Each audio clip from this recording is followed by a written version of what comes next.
स्वामी विवेकानंद जी विभिन्न धर्म शास्त्रों और स्वानुभव के आधार पर भक्ति के विभिन्न लक्षणों और साधनों का वर्णन किए हैं। गुरु और शिष्य के लक्षण के संबंध में स्वामी जी आगे कहते हैं, गुरु के लिए दूसरी आवश्यक बात है निष्पापता। बहुधा प्रश्न पूछा जाता है, हम गुरु के चरित्र और व्यक्तित्व की ओर ध्यान ही क्यों दें?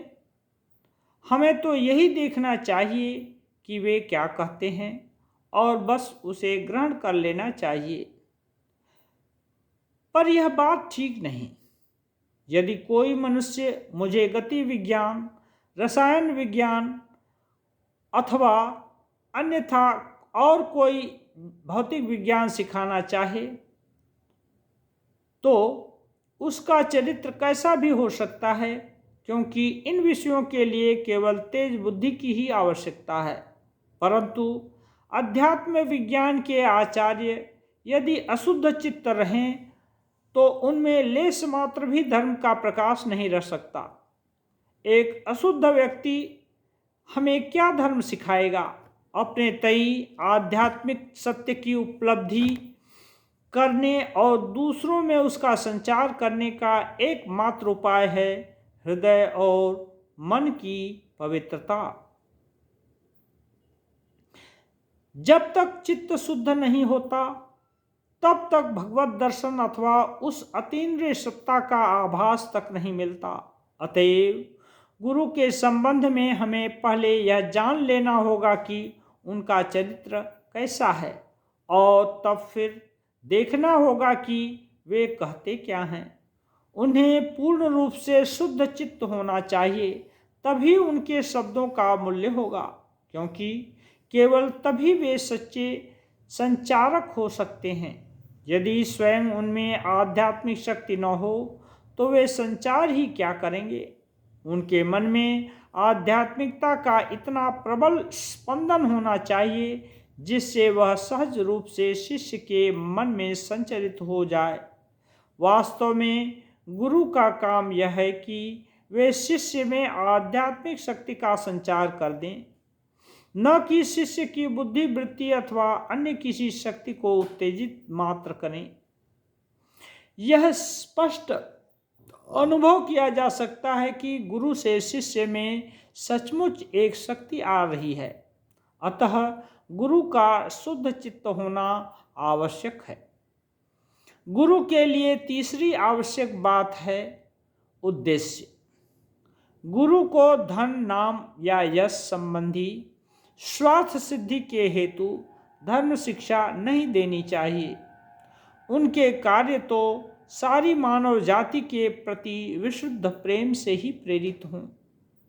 आध्यात्मिक शक्ति का संचार केवल शुद्ध प्रेम के माध्यम से ही हो सकता है।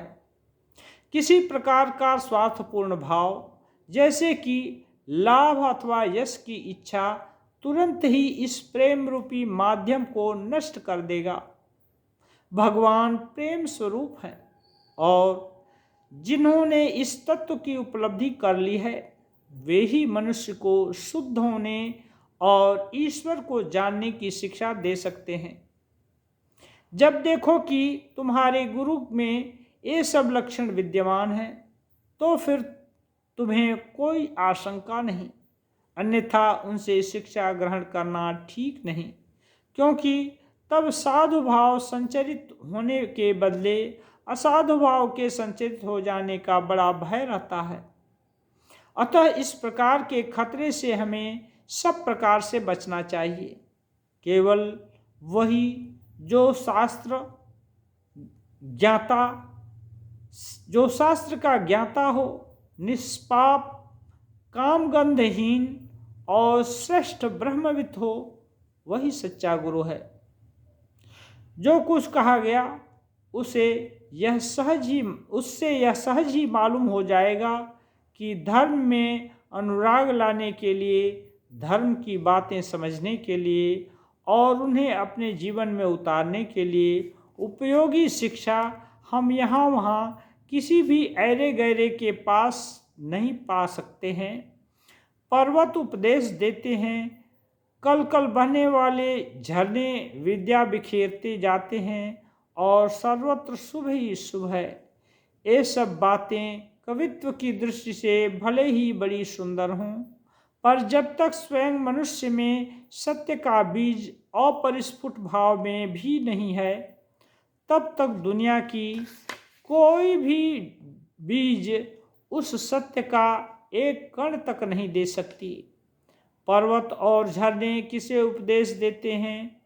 उसी मानवात्मा को जिसके पवित्र हृदय मंदिर का कमल खिल चुका है और उसे इस प्रकार सुंदर रूप से विकसित करने वाला ज्ञान प्रकाश सद्गुरु से ही आता है।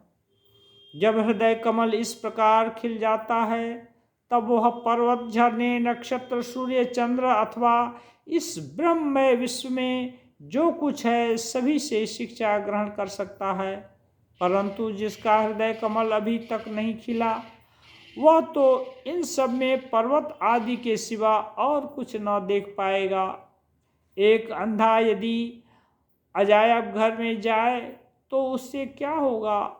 पहले उसे आंखें दो, तब कहीं वह समझ सकेगा कि वहाँ की भिन्न भिन्न वस्तुओं से क्या शिक्षा मिल सकती है। गुरु ही धर्म पिपासु की आंखें खोलने वाले होते हैं। अतः गुरु के साथ हमारा संबंध ठीक वैसा ही है जैसा पूर्वज के साथ उसके वंशज का। गुरु के प्रति विश्वास, नम्रता, विनय और श्रद्धा के बिना हमें धर्म भाव पनप ही नहीं सकता। और यह एक महत्वपूर्ण बात है कि जिन देशों में गुरु और शिष्य में इस प्रकार का संबंध विद्यमान है, केवल वही असाधारण आध्यात्मिक पुरुष उत्पन्न हुए हैं। केवल वही असाधारण आध्यात्मिक पुरुष उत्पन्न हुए हैं। और जिन देशों में इस प्रकार के गुरु शिष्य संबंध की उपेक्षा हुई है, वहाँ धर्म गुरु एक वक्ता मात्र रह गया है। गुरु को मतलब रहता है अपनी दक्षिणा से और शिष्य को मतलब है गुरु के शब्दों से, जिन्हें वह अपने मस्तिष्क में ठूंस लेना चाहता है। यह हो गया कि बस दोनों अपना अपना रास्ता नापते हैं। वहाँ आध्यात्मिकता बिल्कुल नहीं के बराबर ही रहती है। न कोई शक्ति संचार करने वाला होता है और न कोई उसका ग्रहण करने वाला। ऐसे लोगों के लिए धर्म एक व्यवसाय हो जाता है। वे सोचते हैं कि वे उसे खरीद सकते हैं। ईश्वर करते धर्म इतना सुलभ हो जाता, पर दुर्भाग्य ऐसा हो नहीं सकता। धर्म ही सर्वोच्च ज्ञान है, वही सर्वोच्च विद्या है। वह पैसों से नहीं मिल सकता और न पुस्तकों से ही। तुम भले ही संसार का कोना कोना छान डालो, हिमालय, आल्पस और काकेशस के शिखर पर चढ़ जाओ, अथाह समुद्र का तल भी नाप डालो, तिब्बत और गोबी मरुभूमि की धूल छान डालो, पर जब तक तुम्हारा हृदय धर्म को ग्रहण करने के लिए तैयार नहीं हो जाता और जब तक गुरु का आगमन नहीं होता, तब तक तुमको धर्म नहीं मिल सकता। और ये विधाता निर्दिष्ट गुरु प्राप्त हो जाएं तो उनके निकट बालकवत विश्वास और सरलता के साथ अपना हृदय खोल दो और साक्षात ईश्वर ज्ञान से उनकी सेवा करो। जो लोग इस प्रकार प्रेम और श्रद्धा संपन्न होकर सत्य की खोज करते हैं, उनके निकट सत्य स्वरूप भगवान, सत्य शिव और सौंदर्य के अलौकिक तत्वों को प्रकट कर देते हैं।